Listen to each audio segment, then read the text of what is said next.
जिल्हा परिषद प्राथमिक शाळा आमदरी तांडा आर्यन अविनाश जाधव आणि वंश संतोष आढे हे दोन्ही विद्यार्थी वर्ग तिसरीमध्ये शिकत आहेत आणि आजचे आव्हान आहे बेरजेचा डोंगर पार करणे।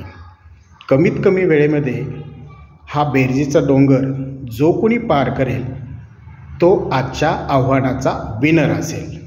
तो लेट्स स्टार्ट।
ओके, तर आजच्या बेरजेच्या डोंगराचं आव्हान पूर्ण केलेलं आहे आर्यन अविनाश जाधव आणि कमीत कमी वेळामध्ये पूर्ण करून आजचा विनर ठरला आहे आर्यन अविनाश जाधव।